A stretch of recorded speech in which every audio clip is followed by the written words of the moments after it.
एक कहावत आपको एक बार फिर से याद दिला देते हैं कि मालिक गए घर तो इधर उधर हर। बिल्कुल इसी अंदाज में अब जनता दल यूनाइटेड की कहानी लिखी जा रही है।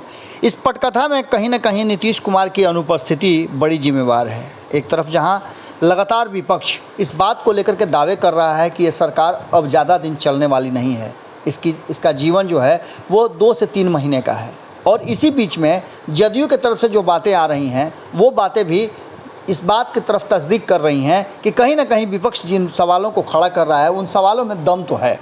आपको बता दें कि जिस तरह से जदयू के भीतर कोहराम मचा हुआ है, आपस में वर्चस्व की लड़ाई शुरू हो गई है, उसे देख और सुन करके आप अंदाज़ा लगा सकते हैं कि कहीं ना कहीं नीतीश कुमार के हाथ से अब चीज़ें निकलती जा रही हैं। नई जो खबर आ रही है उस खबर को आप भले ही थोड़े दिन बाद भरोसा करें, लेकिन इस पर भरोसा आपको करना होगा, क्योंकि पहले भी ऐसा हो चुका है। ललन सिंह जो लगातार चुप्पी साधे हुए थे वो अब असहज होने लगे हैं। पहले नीतीश कुमार असहज थे, अब ललन सिंह असहज होने लगे हैं, क्योंकि उनके हाथ में कुछ नहीं है, 0/0 है।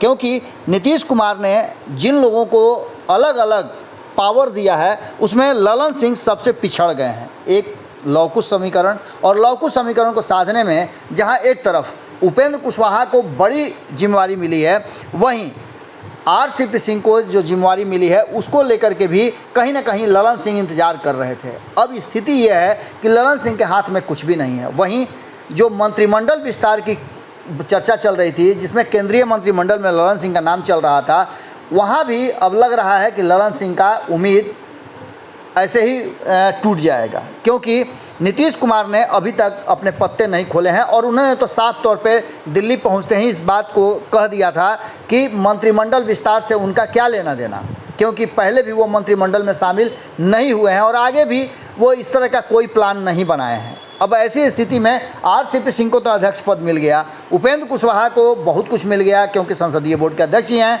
और साथ में आपको पता ही है, लेकिन ललन सिंह शायद ये भूल रहे हैं कि अब वो ललन सिंह नहीं रह गए जो शुरू में हुआ करते थे, जो बचपन में नीतीश कुमार के दोस्त के रूप में हुआ करते थे, साथी के रूप में और हमसफ़र के रूप में हुआ करते थे। क्योंकि बीच में ललन सिंह ने भी नीतीश कुमार को छोड़ने का काम किया है। हालांकि आप तर्क दे सकते हैं कि नीतीश कुमार ने भी बहुत लोगों को छोड़ करके फिर से अपनाया है।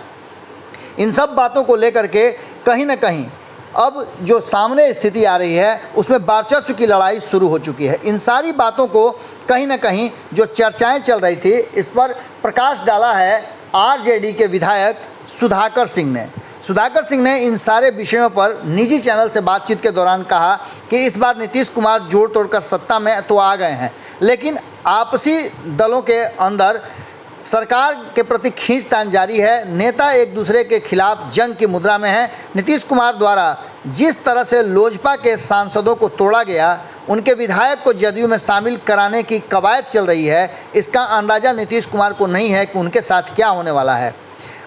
जिस तरह से उनके पार्टी के भीतर वर्चस्व की लड़ाई चल रही है, ऐसे में जदयू का टूटना कहीं ना कहीं लग रहा है कि अब संभव हो गया, और यही कारण है कि दावा लगातार किया जा रहा है कि ये सरकार चलने वाली नहीं है।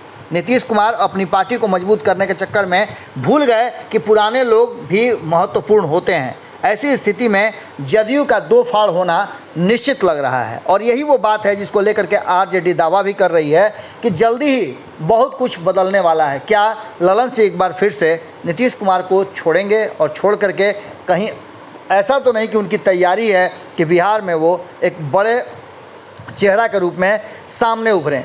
राजनीति में कुछ भी हो सकता है। ललन सिंह ने ही कहा था कि नीतीश के पेट में दांत है। अब क्या ये स्थितियां और फिर से एक बार ललन सिंह और नीतीश कुमार के बीच में दूरियां बढ़ेंगी? इंतज़ार कीजिए। हमारी पूरी नज़र खबरों पे है, आपकी नज़र भारत लाइव पे होनी चाहिए। धन्यवाद। अगर ये वीडियो पसंद आई और वह बिहार के राजनीति और बिहारियत से सरोकार रखेनी तो सब्सक्राइब बटन दबा के चैनल के सब्सक्राइब कर ली। ओजे एगो घंटी बा, ओकरा बटन दबा देला से कुल सटीक और मारक खबर रुआ मुफ्त में मिल जाई। अगर रुआ पत्रकारिता के हमनी के नया प्रयोग में सहयोग कर चाहतानी तो ज्वाइन बटन दबा दी।